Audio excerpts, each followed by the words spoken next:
בוקר טוב, ברוכים הבאים ליום העיון בנושא של הגנת פרטיות במאגרי מידע. I'll start with a short introduction in English and then I move back to Hebrew.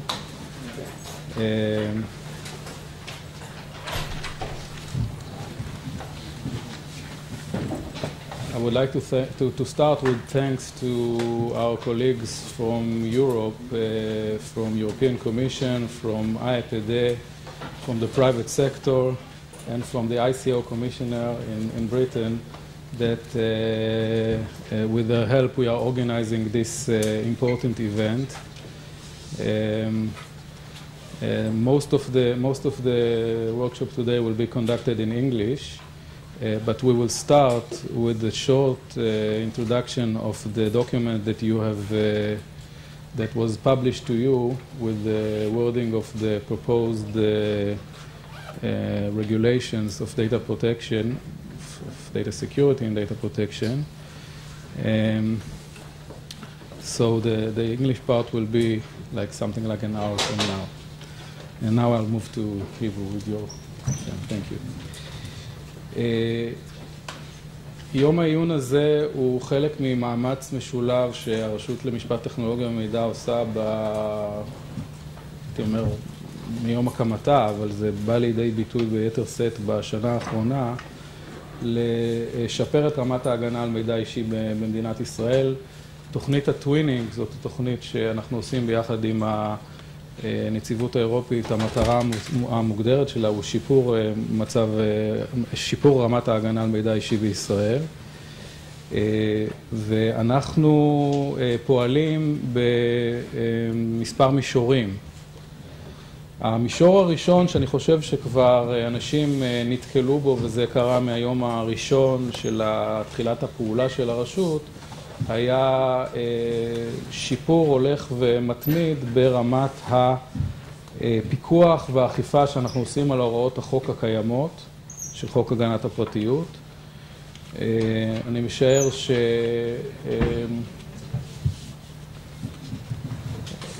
שחלק מהגופים שאנחנו עשינו בהם פיקוחים בשנים האחרונות מכירים את זה מפיקוחים שאנחנו עושים. רמת הפיקוחים אני חושב הולכת ומשתפרת באופן שאנחנו עושים אותה. ואנחנו במהלך שנת 2008 בנינו את התשתית להפעלה של היכולת להטיל קנסות מנהליים על הפרות של חוק הגנת הפרטיות, וכמו שאתם יודעים, אני לא יודע אם כולם יודעים, אבל בסוף השנה שעברה, בסוף 2009 אני מדבר, הטלנו בפעם הראשונה בהיסטוריה של חוק הגנת הפרטיות קנס מנהלי. קנס מנהלי הוטל בסכום כולל של 177,000 שקלים על שימוש בלתי חוקי במאגר מידע שמופץ באינטרנט, מאגר האגרון. זה היה כדי להסביר את העניין, היה מדובר שם בהטלה של 59 קנסות מנהליים, כל אחד בסך של 3,000 שקל. ובקנה נמצאים היום עוד תהליכים דומים, גם בסיטואציות נקודתיות שהן פחות מסיביות וגם בסיטואציות יותר רחבות. וזה מבחינתנו חלק מאוד משמעותי. אנחנו מאמינים ששימוש בכלים כלכליים, במקרה הזה קנס מנהלי זה המרה של עבירה פלילית לקנס כספי, בהרבה מאוד מקרים עושה שינוי משמעותי, ואני מקווה שהשוק יפנים את השינוי הזה. אז זה מהלך שהוא קורה כל הזמן, והוא שיפור פעולות האכיפה והפיקוח. במקביל, אנחנו משרד המשפטים, אבל אנחנו וייעוץ וחקיקה עובדים על תזכיר שישנה באופן דרמטי את משטר הרגולציה של הגנת פרטיות, באופן כזה שהסמכויות שמוקנות היום לרשם מאגרי מידע יפורטו בצורה הרבה יותר ברורה וייכנסו מנגנונים חדשים. אני מקווה מאוד שממש בשבועות הקרובים התזכיר הזה יופץ לעיון הציבור, ואתם תקבלו אותו גם דרך רשימת התפוצה שלנו. עוקב אחריו יבוא תזכיר שמשנה את משטר נקרא לזה משטר הניהול של מידע בישראל, או של מידע במידע אישי, מידע מוגן פרטיות, ובו אנחנו עושים תהליך שאנחנו נפרדים כמעט לחלוטין מחובת הרישום של מאגרי המידע, שהייתה נוכחת פה ב-29 שנים האחרונות, ועוברים למשטר שהייתי מגדיר אותו ניהול תקין של מידע אישי, שבו האחריות על הניהול לא תתמצא בראייה של הארגונים של רשמתי את המאגר שלי אצל רשם מאגרי מידע וכנראה אני בסדר מבחינת חוק הגנת הפרטיות, אלא בזה שאני מבין שיש עליי, שכשאני מנהל מידע מוגן פרטיות, מידע אישי של אנשים, יש עליי חובות בחוק שאני צריך לקיים אותם, ואם אני לא אקיים אותם, אז יכולים לקרות כל מיני דברים. יכול להיות שאני אפגוש את הרגולטור, אבל יכול להיות גם שאני אקבל תביעה מאחד הנפגעים וכל מיני דברים כאלה. וזה בהחלט שינוי משמעותי. יום העיון היום מדבר על הדבר השלישי, והוא מבחינתנו הגדלת הוודאות של מי שמנהל מידע אישי, מי שמנהל מידע מוגן פרטיות, ורוצה לנהל את זה כמו שצריך. אנחנו לא חושבים שכל האנשים שמנהלים מידע בארץ, כולם הם פושעים בפוטנציה, וכולם לא רוצים לעבוד כמו שצריך. ההנחה שלנו, אגב, שרוב הארגונים כן רוצים לעבוד כמו שצריך, ואנחנו יודעים שבהרבה מאוד מקרים, אנשים לא כל כך יודעים בדיוק מה צריך לעשות. הנוסח התקנות שמובא היום לתגובה שלכם, ואני באמת מפציר בכם להגיב, כי אנחנו רוצים לשמוע תגובות מהפרקטיקה של האנשים שעוסקים בנושאים האלה באופן יומיומי, זה לקבוע את המסגרת הברורה לאנשים שרוצים לנהל את המידע שלהם באופן נכון, ורוצים לעמוד בהוראות החוק, ולא מנסים למצוא פרצות, איך לעקוף אותו, זה לתת את המשטר של איך לעשות את זה נכון. אז זה בא לידי ביטוי בסופו של דבר, תקנות מהסוג הזה אמורות באמת לתת כללי עבודה מאוד מאוד ברורים, וזה הנוסח שמוצע בפניכם. עמית, שהמחלקה המשפטית ברשותו היא זו שעבדה לתקנות האלה אחריי, יציג את העקרונות שאנחנו יישמנו בניסוח של התקנות האלה. במקביל ובנוסף, אנחנו מתחילים בתהליך של הוצאה של הנחיות שוק שמסבירות בנקודות מסוימות איך אנחנו חושבים שצריך להתנהג. אני יכול לתת לכם דוגמה לגבי משהו שנמצא כרגע בשלבים הסופיים של הסירקולציה הפנימית שלנו, וזה על איזה מידע מותר להסתמך כשנותנים גישה מרחוק למידע שהוא רגיש, במצב שבו מרשם האוכלוסין של מדינת ישראל מופץ באינטרנט, תופעה אני משער שכולם מכירים. אנחנו גם מטפלים בזה במישור האכיפתי, כמו שראיתם, לדוגמה, הקנס המינהלי הזה הוטל על מישהו שעשה שימוש באותו מרשם אוכלוסין למטרות, לחברה שעשתה בזה שימוש שהוא פוגע בפרטיות, בניגוד למטרות המאגר המקוריות.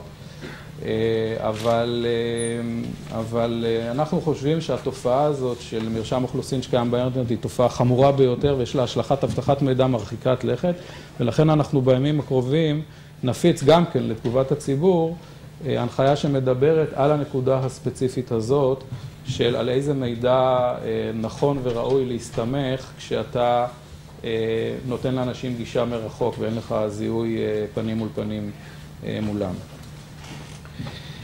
אז זה החלק השלישי, לתת ודאות ככל שאפשר, ואני חייב להגיד שאנחנו, מעבר לזה שאנחנו חושבים שזו המטרה שלנו, אנחנו גם מקבלים פניות מאנשים שאומרים אנשים רוצים לקבל את ההנחיה הזאת, יש דברים לא ברורים, וזה מה שאנחנו עושים. לפני שאני אסיים את דבריי ואעביר את השרביט לעמית שיציג את התקנות, אני רוצה שני דברים להגיד, קטנים. אחד, אם מישהו פה עוד לא יודע, באוקטובר 2010 ישראל קיבלה את הזכות לארח את הכנס הבינלאומי של נציבי הגנת מידע אישי ופרטיות בירושלים. הכנס הזה יערך בבנייני האומה בשבוע שבין ה-25 ל-29 באוקטובר.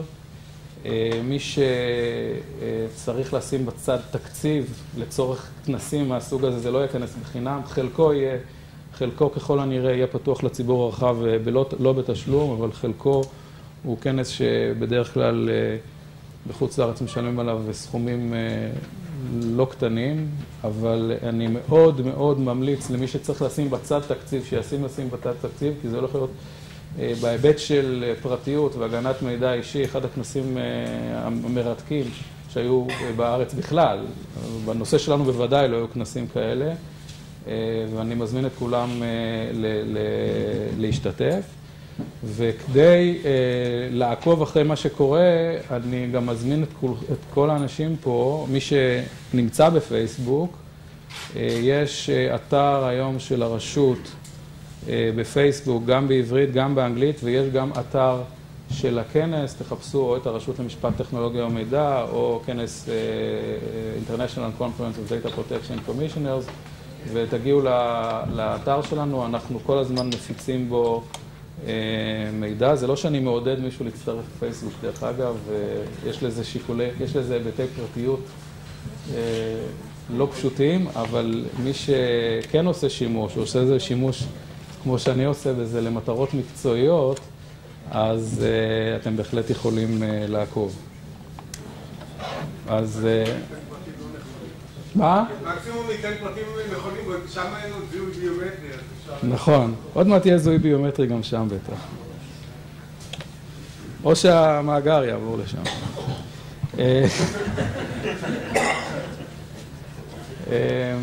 עמית. כן, עמית, בבקשה. כן. אני משירותי בריאות כללית, אני רוצה לנצל את המעמד הזה, ואולי זו הזדמנות סמנטית לשנות את המילה אבטחת מידע להגנת מידע.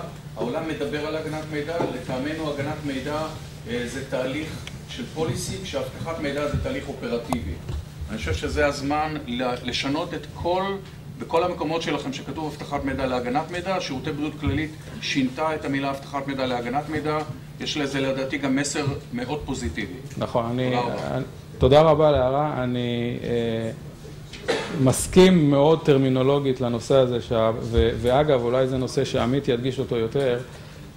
אנחנו לא מדברים היום על אבטחת מידע במובן של Data Security, אנחנו מדברים היום על אבטחת מידע במובן של Data Protection, במובן של ההיבט של הפרטיות. אבטחת מידע זה עולם רחב מאוד, והוא חל על כל מיני פרטי מידע בארגון. בדרך כלל ארגונים יותר שמים לב ברוב המקרים לנכסים שלהם, כמו שהם רואים את הנכסים שלהם, ופחות להתייחסות של המידע הפרטיות. הפוקוס שלנו, גם של הרשות למשפט טכנולוגיה, כרשות הגנת המידע האישי של מדינת ישראל, ובוודאי, וכמובן כאנשים שפועלים בתחום הפרטיות, זה באמת על נושא של הגנת מידע אישי, ותודה על הערה.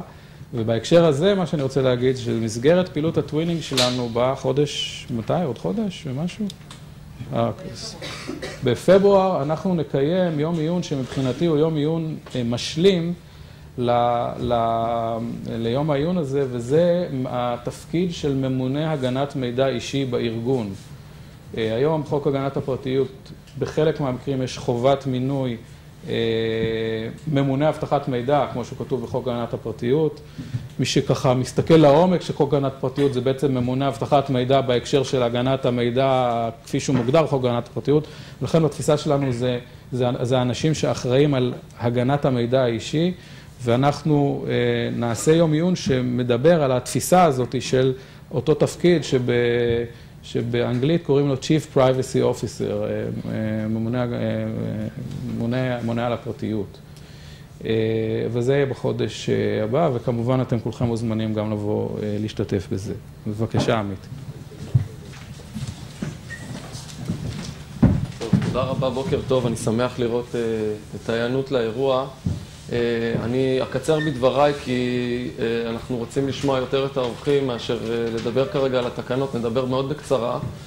המטרה המרכזית שלנו כרגע באירוע היא שאתם תהיו ערים לזה, שאנחנו חושבים שהנושא של אבטחת מידע בהקשר של הגנת הפרטיות, ואני לא נכנס לדיון הסמנטי כרגע, הוא נושא שאנחנו רוצים לתת עליו את תשומת הלב בחודשים הקרובים, בין בהסדר הכללי, בין בהסדרים הפרטניים שיהיו סקטוריאליים, ואנחנו מאוד מאוד נשמח לשמוע הערות לעבודה שנעשתה כאן. עכשיו, כמו שנאמר, זו עבודה שנעשתה על ידי המחלקה המשפטית, פיזרנו אותם בקהל כדי לשמוע את התגובות כן, אז יש פה את איצי גורדון, תרים יד. ניר גרסון יושב שם בסוף, והמתמחים אדם ויוסי מורן חולה. טוב, בקיצור, אז אני אדבר מאוד מאוד בקצרה על העקרונות, דווקא מנקודת המבט המשפטית, כי לדבר עם אנשי אבטחת מידע על אבטחת מידע, אני חושב שזה לא הפוקוס שלנו. דגש מרכזי שלנו בעבודה היה שאבטחת המידע היא אחד הבסיסים שעליו נשען משטר הגנת מידע יציב. המטרה שלנו כרגע היא להפחית את הסיכונים לשימוש לרעה במידע אישי, טוב, זה די ברור לכם. נקודה מאוד משמעותית בהסדר, ואנחנו מניחים שהיא תעורר הרבה דיונים, ואנחנו מאוד רוצים לשמוע תגובות לגביהן, היא הסוגיה של מה שנקרא האחריות הכוללת. המונח הפופולרי בנחר הוא accountability, זה נושא שתופס תאוצה. אנחנו רוצים לייצר מנגנוני קבלת החלטות בתוך הארגונים, קבלת החלטות וקבלת אחריות, שיגרמו לזה שהארגון ידע שהוא מנהל מידע אישי, איזה מידע אישי הוא מנהל, איזה סיכונים יש, לא במישור של מישורים קנייניים, כמו שזה בדרך כלל הפוקוס, אלא במישור של סיכונים לאנשים שהמידע הזה אודותם. מסקר לא מייצג שעשיתי, ברוב הארגונים אין דיון, אפילו לא שנתי, בנושא הזה.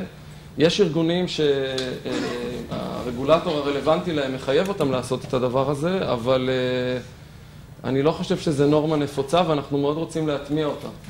בוודאי בארגונים הבינוניים. בארגונים הגדולים שממושטרים ממילא על ידי פיקוח על הבנקים, שוק ההון, יכול להיות שהדברים נעשים במילא גם בגלל שהם חייבים בחובות לפי דינים זרים, אבל כלומר, זאת נקודה אחת עקרונית שאנחנו ניסינו לבנות למבנה בתוך התקנות, ומאוד נשמח לשמוע הערות. האם מה שהצענו כאן הוא הגיוני, הוא לא הגיוני, הוא יקדם את הנושא, לא יקדם את הנושא. נושא עקרוני נוסף שהוא נושא שהרשות, ברשות יורם חורטת על דגלה וגם כן מוטמע בתקנות, זה הנושא של תכנון לפרטיות. אנחנו רוצים לייצר מצב שהסיכונים מופחתים מהבסיס.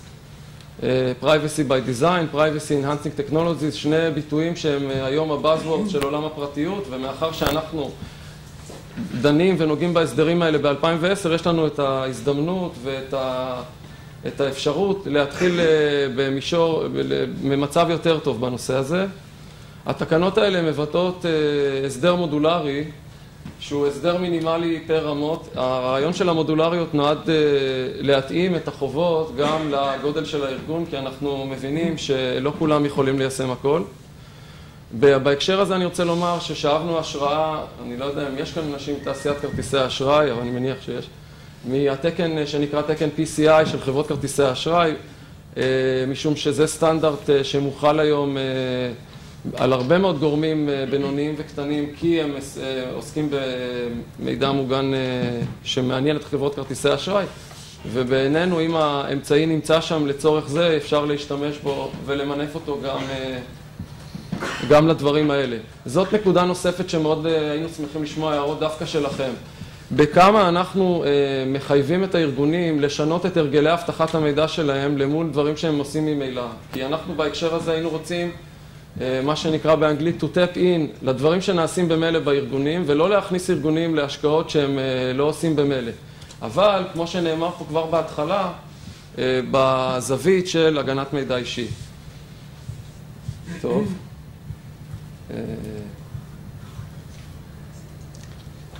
אני חושב שהשקף הזה פחות או יותר מסכם גם את הנקודות שאמרתי, ובמישור של האחריות של החברה, דיברנו גם על הנושא של הטמעה, אני פשוט רץ כדי לעמוד בלוחות הזמנים, וזה הדבר החשוב. אנחנו לא נצליח למצות הבוקר, בוודאי, אולי בצהריים, את כל ההערות. חשוב שתעבירו את התקנות האלה, את ההצעה הזאת לדיון אצלכם בארגון, אצל הגורמים אחרים, אצל מי שזה יכול להיות לו מעניין, כי אנחנו מאוד היינו רוצים לקראת התחנה הבאה, וברור שתהיה תחנה הבאה, וברור שזאת לא הגרסה הסופית, לבוא עם תובנות יותר עמוקות מהשוק, מהמגזר הציבורי, מאחרים, מהאנשים שעוסקים בדבר הזה באופן יומיומי. Without further ado, I would like to invite Michael Goril, Head of Regulatory Action Division from the UK Information Commissioner. Michael is in charge of all the enforcement actions of the ICO, and this ranges from all types of enforcement actions, and I asked him and he said that it's true that when data controllers in the UK meet him, they're not really happy. So he's, so Michael, please.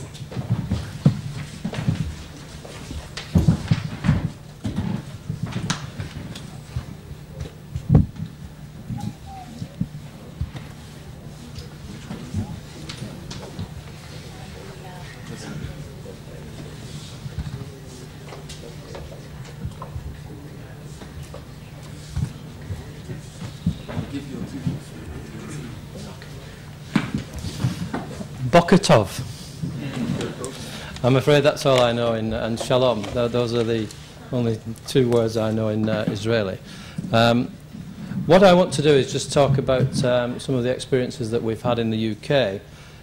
Particularly, I've been asked to talk particularly about security breaches. So if I can. Now, I start most of my presentations with this slide, which relates to a big government data loss in the UK in November 2007. 25 million records were lost on 2 CDs. I think it's worth spending a bit of time on this, because this was a bad day for the British government, but possibly a very good day for data protection, because this brought it into the headlines of all the nationals, and it got exposure all over the world, I think. But these were the records of all people claiming child benefit in the UK, with their bank account details, national insurance details, all the information that a fraudster would need to steal their identity and empty their bank accounts. So it caused a lot of consternation. And what the problem was, the 2 CDs with all the information had been sent by a request from the National Audit Office in the UK. The National Audit Office were doing an audit on Her Majesty's Revenue and Customs, where the discs went from. And I think they were discussing this yesterday, that this was very, very poor security. These discs should not have been sent in normal clothes so they could be lost. But also that the National Audit Office didn't need the 25 million records, so there was excessive amounts of information on there.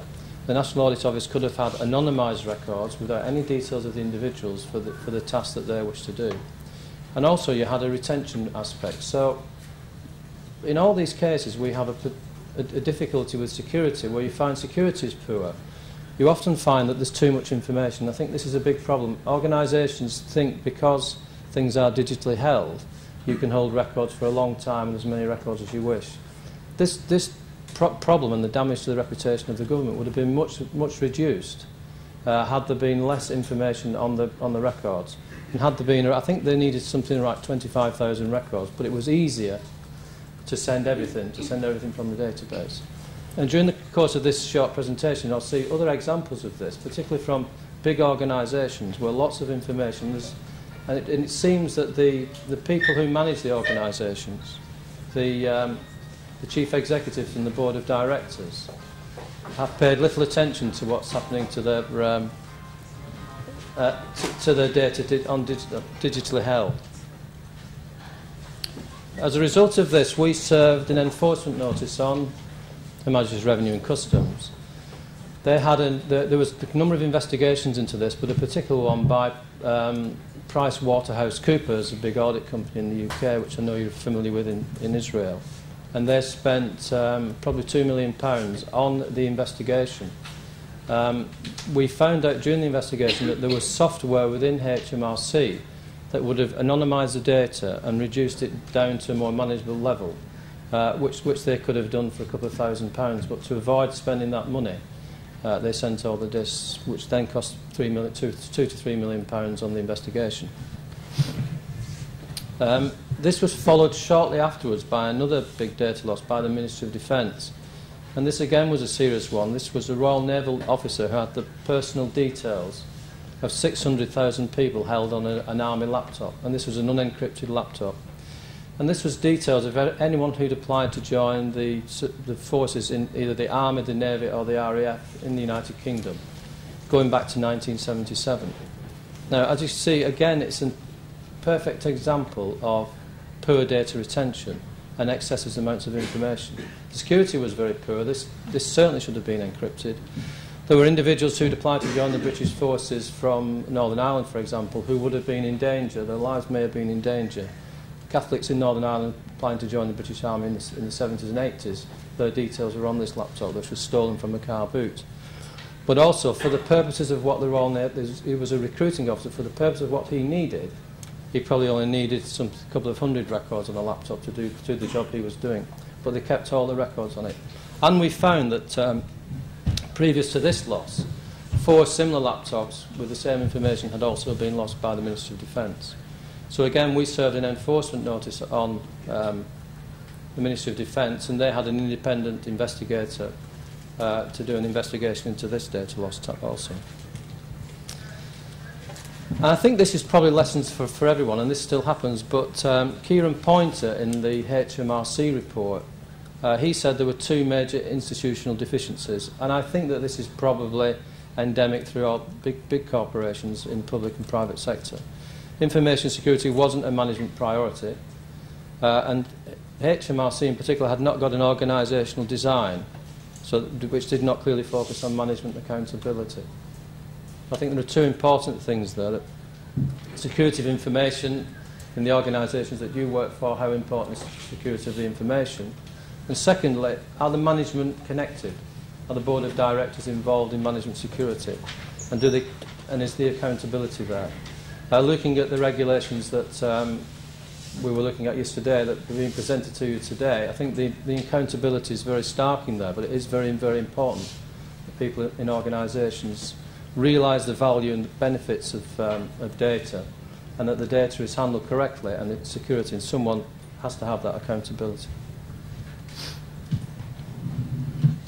Now, in November 2007, the Prime Minister obviously was very upset about what had happened with HMRC, and he gave the Information Commissioner's Office power to inspect by audit government departments to ensure that their security regimes were better. There were lots of reports within government. The Cabinet Secretary had a report, and there were lots of recommendations about information assurance and data protection. Now, we decided that the public sector then were ordered that they must tell the ICO about security breaches. And a similar diktat went to the private sector, although the private sector is slightly different. Breach notification is not law in the United Kingdom at the moment, but the public sector, as far as the public sector is concerned, it is law because they have to tell us. So we decided to collate all security breaches reported to us. Prior to November 2007 we didn't do, but after that we decided to, and also to take a much tougher line on security breaches. Now this table, this is a copy of the security breach spreadsheet that we keep that has a look at the types of information that are being lost. It shows 679 there, it's now around 770 because even though this was 2 years ago, and even though 2 years ago not much information in the UK was encrypted, and we have seen a marked improvement in the handling and security of personal information, but unfortunately there are still lots of incidents that are clearly avoidable where a little bit of thought needs to go a little bit more into it. And also there are big problems in failures to risk assess the types of information that organisations hold. If you look on the top line, you have the types of incidents. So you've got disclosed in error.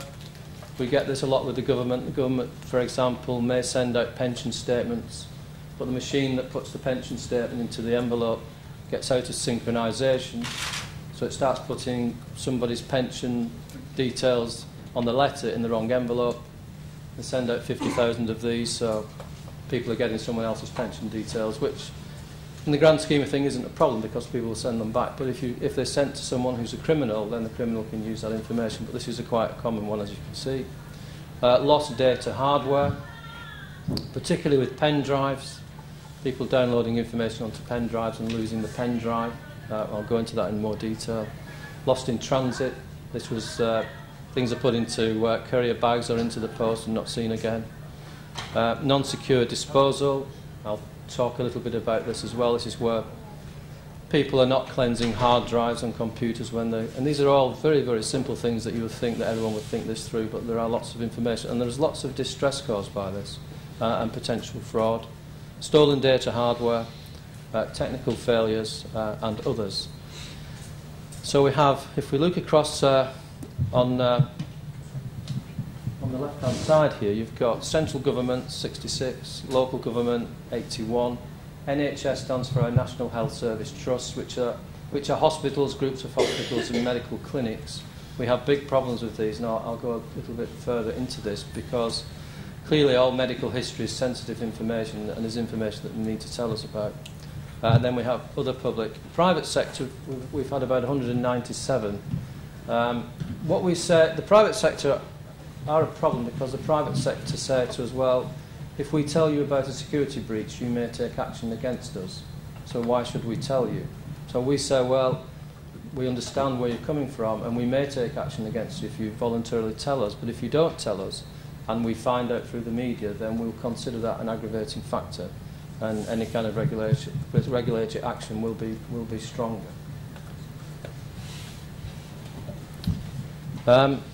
All these are fast-tracked into the Regulatory Action Division, which I head at the moment, and they're allocated to an enforcement caseworker, and then we will take action. But the caseworkers have been doing this now for a couple of years, so they're used to what's going on, and the questions that we ask are different.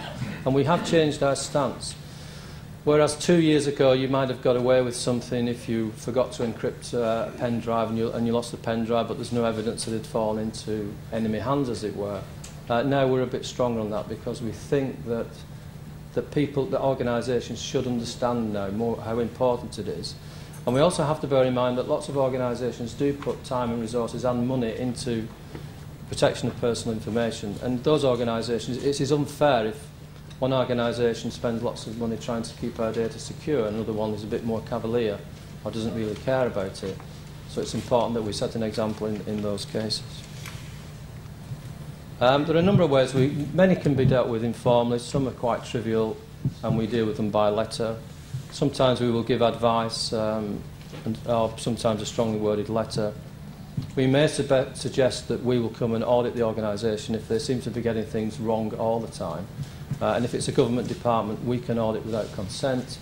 And we have a schedule of government department audits which we're doing at the moment. We also may suggest that the organisation does their own internal data protection audit, and we have a methodology that's on the ICO website that they can use, which follows more or less what we do. And if they prefer to do that, or get some external auditors in to come and do a data protection audit, all we ask is that they let us see the audit report at the end.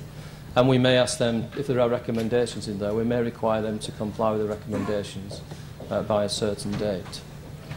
Around 5% of the 700 or so breaches reported to us have led to regulatory action. And from April this year, we will be able to fine organisations. I'll mention that later, but we will be able to fine for breaches of Data Protection Act to a maximum of £500,000. So we hope that will have more of a deterrent effect, and we'll use the penalty sparing. If you look on the ICO website under enforcement, you'll see lots of what we call undertakings, which are agreements with organisations. What will normally happen if they report a security breach to us, we will investigate it and sometimes ask them to have an independent investigation and let us have the report. If they have an independent investigation, or we do it, or they do it themselves, and there are some recommendations in the report for future handling of personal information, we will then say, OK, we require you to implement your recommendations within a set period, which may be 12 months' time or 9 months' time, and we get them to sign a formal undertaking. We like the Chief Executive Officer to sign these, or the Company Secretary, but we normally insist on the Chief Exec. As you can imagine, Chief Executives don't like to sign these things, but the beauty of it going to the Chief Exec, it does have an effect on the way that organisation behaves following it. If in 12 months or 9 months' time, whatever the agreed time is, the recommendations haven't been implemented, then we will take stronger action against them. And if we go to enforcement and the enforcement notice is breached, it's a criminal offence, and the Chief Executive might find himself in court. It's very rare this has happened, but we have taken one Chief Executive to court for failing to conform with one of our notices. And as I say, we will follow these up in the specified period. One of the examples that we had a general practitioner who downloaded all the clinics' database of patients, over 10,000 medical histories. This was completely against and contrary to all the policies and procedures of the Health Service Trust. He took the laptop home for some reason to work on it, but 10,000 patients. His house was burgled that night and the laptop was stolen. The laptop wasn't encrypted. Now, of course, this got lots of publicity, and the majority of the patients whose private information was on the laptop complained to the ICO, and there was clearly lots of distress caused by this. So we issued, very, very rare, but we issued an enforcement notice against the doctor himself. It is likely in the future that if such an event reoccurred, that we would issue a monetary penalty.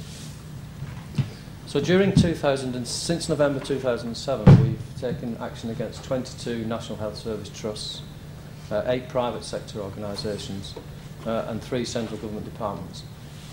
When we take regulatory action, we put it on our website and we issue a press release. And some of these get some considerable press interest. And we find now in the UK there is a lot of interest from the press and from individuals. There's a realisation now about the importance of security of personal information. We had a study a couple of years ago that suggested that for every working adult male in the UK, they figured on somewhere around 800 different databases.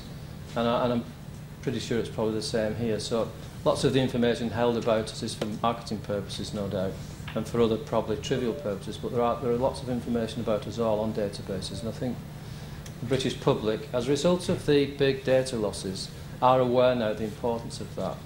But it's also had an effect for us, because last year we had in excess of 30,000 complaints made to the Information Commission's Office about breaches of privacy and breaches of the Data Protection Act.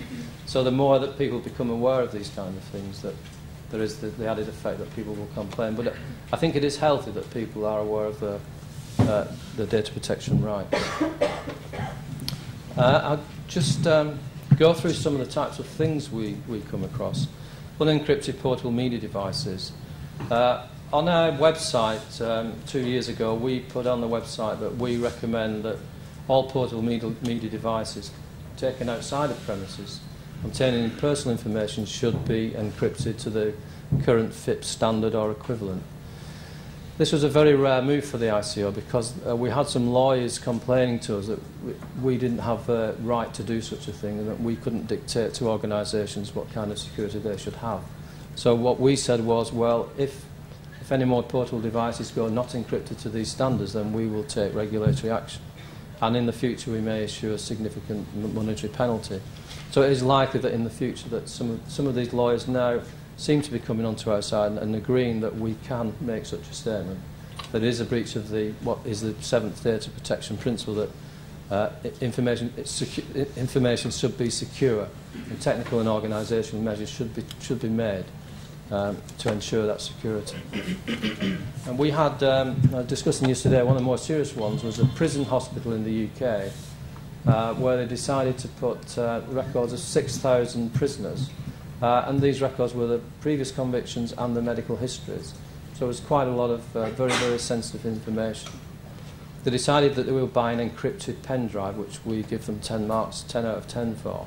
So they put the 6,000 records on the encrypted pen drive, but because the passkey, the encryption key password, was quite long and complicated, they wrote this down and sellotaped it on the pen drive, and of course lost the pen drive. So, you know, it's absolutely ridiculous, but we think that that deserves some kind of serious punishment, we would think. But again, and I emphasise this, the policies and procedures of the hospital were quite good, but this was one individual thinking that this would help the next person who was looking at the pen drive. We've had pen drives lost in gymnasiums, we've had pen drives found, one was found in the swimming pool, one was found, the government one was found on a pub car park. Nobody knew that this thing had been lost, and on it was some secret information from the government, which again was very embarrassing, not encrypted. We've had them turn up in wine bars. We now have a situation where members of the public find a pen drive. Because of the publicity around them, they're now going seeking publicists to see if they can sell the information to newspapers. We've also had problems with hard drives and broken computers bought on eBay, put back together, and on one particular occasion there was some credit card information of around 35,000 individuals from one of our bigger banks, and this was reconstructed.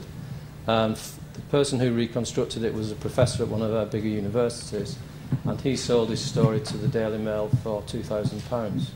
So a couple of days later we then had a massive increase in individuals buying hard drives off the internet, and we had one company that bought 963 hard drives from the internet. They did their own forensic analysis and found personal information on all of them, but it was difficult to identify the data controller, but they identified the data controller in 363 of these hard drives with lots and lots of personal information. So these are big scandals, but I think that we intend in the future at the ICO later on this year to ourselves buy some hard drives off the internet and have them forensically examined to see what kind of information may be on there. Well, this is something that it's just unbelievable that there is information about individuals everywhere, and I'm sure that if you look on eBay and buy a couple of hard drives, then you never know what you might find, but please don't tell anyone I suggested you do that. We had another practical example, which is a hospital was disposing of some old PCs, personal computers. There were about 30 of these. All have been used in different kinds of clinics within the hospital. Lots and lots of medical information on the hard drives. They were to be securely disposed of, and then an organisation was coming to collect them, and they were placed in one of the hospital corridors. A manager in the hospital decided that this was a health and safety threat, that somebody might trip over the computers, in order that they be put outside in the car park of the hospital awaiting secure disposal. Not surprisingly, the following morning they'd all disappeared. Someone had stolen them. None of the hard drives were encrypted, and there was hundreds of thousands of records on those hard drives. So it was. Now it would appear that the thieves had probably taken them away, cleaned the hard drive, and sold them on. But it does cause people distress, particularly people with medical complaints that they wouldn't like the world to know about, and these things are out there in the public domain. So dispose of old hardware and hard drives. We also have problems with backup tapes. There is a view that backup tapes don't need to be encrypted, that it's a lot of hassle, and there's the attitude towards backup tape is a bit strange. We've had lots of backup tapes stolen, and the organisations always say, well, it's very difficult to read a backup tape because you'd have to buy some expensive information.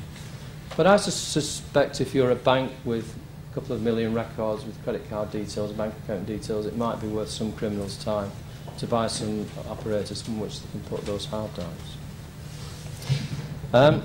Again, mention the poor policing of data processor contracts.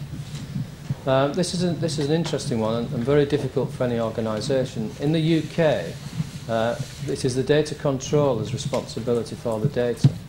So if the data controller outsources the data for payroll, for example, it's common. The information on the payroll is sent to a process, and the processor does the payroll. In the UK, it is still the data controller's responsibility. So if something happens to the information that the processor holds on behalf of the data controller, then the data controller is responsible. Another good example from the government department was the Home Office sent details of UK prisoners and people that were on drug referral schemes to one of the bigger consultants in the UK. And they were doing some work to look at people who were released from prison on drug referral schemes, how successful it was.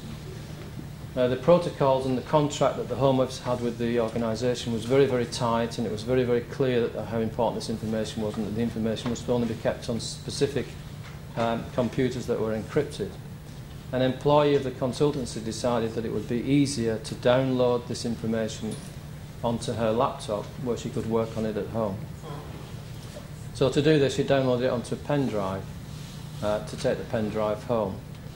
She lost the pen drive. Now, this pen drive has never been found, but she lost the pen drive and declared it to her organisation, who told the Home Office.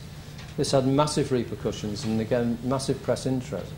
But as far as the consulting company was concerned, one of the repercussions, of course, was the government cancelled lots of contracts that it had with them, and also other government departments, the Home Office and other government departments, and other in the private sector. And this had a terribly damaging effect on this organisation because of one individual. And I think I need to emphasise that the problem in lots of the things that we come across is as an individual decides to do something stupid, but the data controller is responsible. And the feedback we get is, how can we make sure that all our staff behave accordingly? You can't stop a member of staff being dishonest or a member of staff doing something stupid. And we agree with that. But as far as the UK law is concerned, the data controller is responsible for any actions by the data processor. Although, of course, we do take this into account. But what we say is it's not just enough to have a contract. You must do more than just have a contract. You must police the contract. So if you have a data processor, it's a good idea to go and have a look at the premises of the data processor. We had one example where some laptops were stolen with some payroll information. But the data processor's premises had been broken into 3 times in that month. Now, I'm sure had the data controller known that, they probably wouldn't have had a contract with them, or they would have put some other things in place to make sure this didn't happen. But it would have been very, very easy for the data controller to find that out if it had gone and had a look at the premises and also discussed in more detail with the processor, have you had any burglaries, and go and have a look at the security. And this can't be done all times. We get banks who say we have 3,000 data processors, we can't go and look at all their premises. But again, we will say, well, that's fine, we agree with that, but if something goes wrong, it's your responsibility. I think it's important that they have a risk assessment in the process. And the risk assessment clearly depends on the sensitivity of and the nature of the information. There is a difference between information which is names and addresses for marketing purposes and information which is a medical record, for example.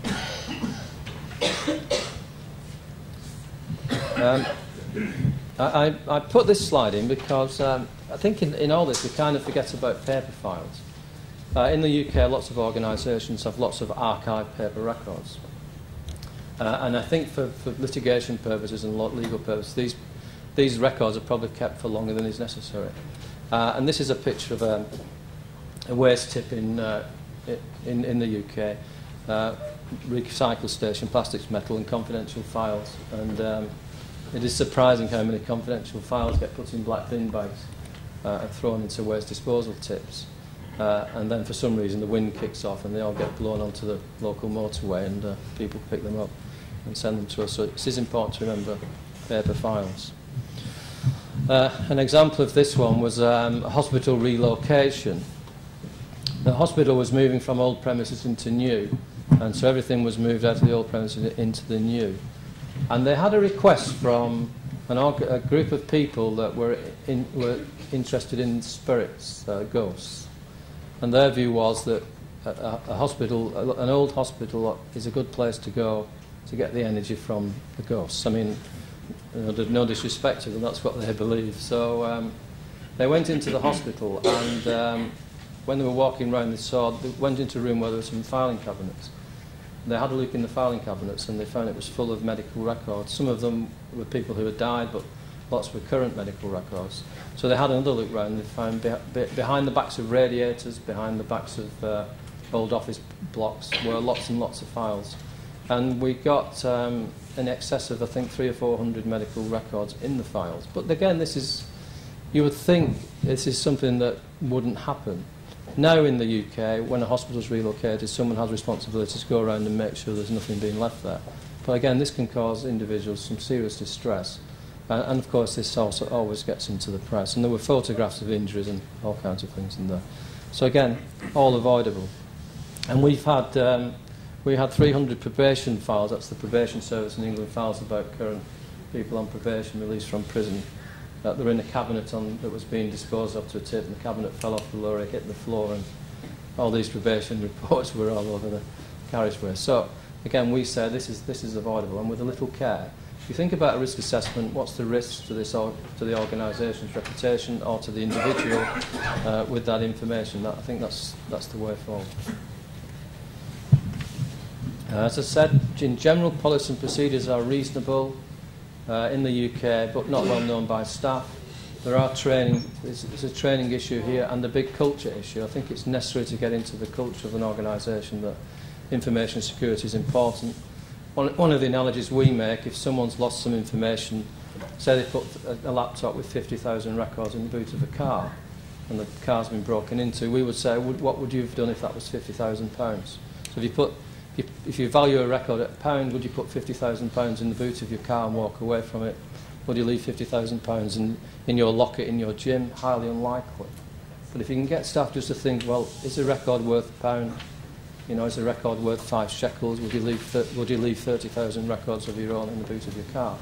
And it's unlikely not to. But these are the kind of things I think that help people to understand the importance of it. When we're looking at a data breach, we have a number of considerations.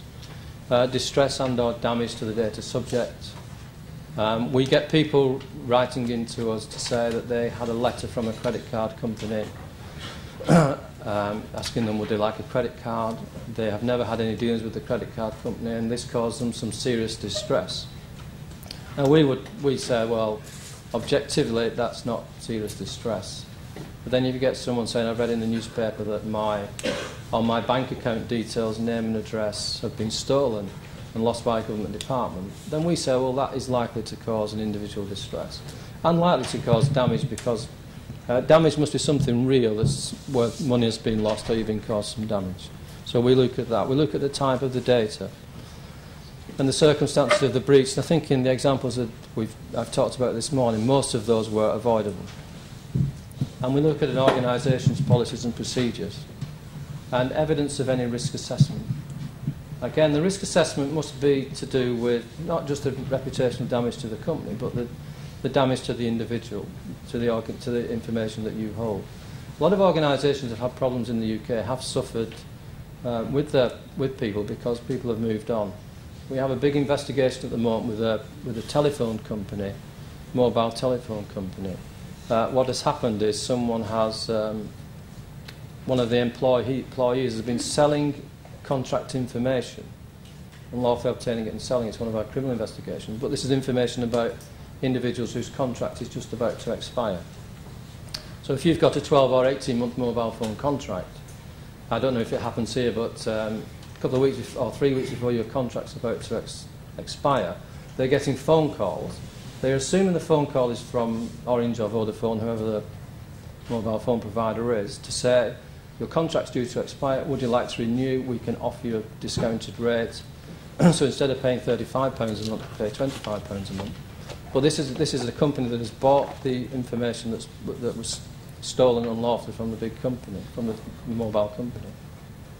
And there was something in excess of 75,000 records that was stolen and sold on, and then people were getting the phone call, would you like to renew your contract? As a result of our investigation and publicity, I think that the company had over 1 million people with telephone, who got their mobile telephones from them, and they got 30,000 phone calls in the first week following the publicity by individuals saying they wanted to cancel the contract. because they were concerned about the security of their information. Massive effect on the company. Very, very important. But again, this was a rogue employee with access to the information. But again, it's all about access controls. Who do you allow access to your information, and what's your risk assessment?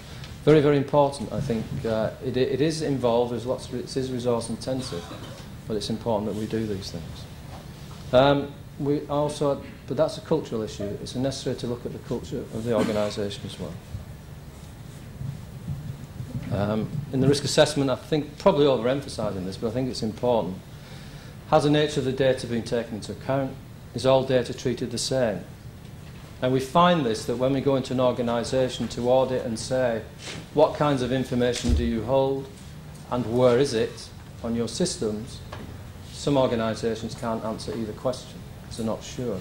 And they're not sure where it's held, they're not sure which servers it's on. Very important. People put information that they want to store. We've had one, credit card information was put onto a server, and a couple of days later the server was put on the internet. There's a mismatch between the technical, and this was uploaded from a computer that was identified in Russia, but something like 5,000 credit card transaction records were gone. And that was just, that happened more or less the same day that it was put on. So we all know that there are these hackers and this software on the internet looking for vulnerabilities in servers. So again, it's something you have to be very careful. We see that there's no recognition of the likelihood of distress sometimes in risk assessments. All data is treated the same. Medical records, bank account details, social services records. These are important and there should be an acknowledgement within an organisation of the sensitivity of the data they hold and the fact that some security must be increased depending on the sensitivity. We recommend, and if you look on our website you'll see it, that organisations have a data breach management plan.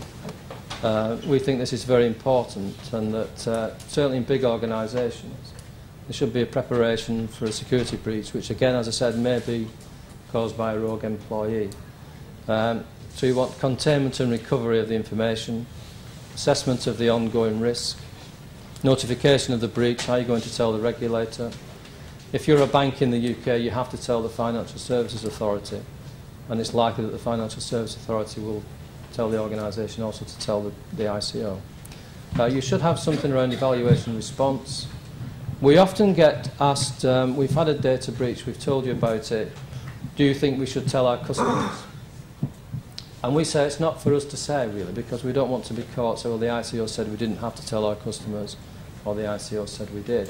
So we say it's dependent on you and it's dependent on your risk assessment. It is a difficult one, but I think if you're putting your customers at risk because of loss of data, you should put something in place to help them. Lots of organisations will give free credit checks for them through Experian and Equifax, so they can monitor their credit files just in case there's any kind of identity fraud. We'll look whether there's been a previous breach. From the figures, it's not surprising we have organisations that are telling us now about their second and third security breach, which follows a similar pattern to the first ones. And of course, we don't have a lot of sympathy in those circumstances. And we look at the appropriateness of regulatory action. Really, we would like to negotiate compliance and assist organisations to become compliant, but on occasions this is difficult, and clearly on occasions examples need to be set. We will have advisory policies and procedures. As I've mentioned, a requirement to sign an undertaking as an alternative to enforcement action, and our enforcement notice. Our enforcement notice requires an organisation to do something. It can be appealed, but if an organisation fails to conform with the enforcement notice, they commit a criminal offence, which is again quite serious. In the breach management plan, we look for evidence of privacy impact assessments, and we think privacy impact assessments, if you're starting new projects to do with the collection and maintenance of databases, privacy impact assessment is probably a good idea, and it's something now that the UK government requires all government departments starting new projects to have a privacy impact assessment. And again, should you be interested, there is a booklet on the ICO website which details the kinds of things that you should be looking at for this. Mentioned internal DP compliance audit. There are auditors in the UK who will do this for you, and the ICO compliance audit. We've just started something that we've called a personal information promise as well, which is a promise by a chief executive, normally chief executive of an organisation, that they think that data protection privacy is very important, and we have a charter document that they sign and put in the headquarters of the organisations, signed by the Information Commissioner and signed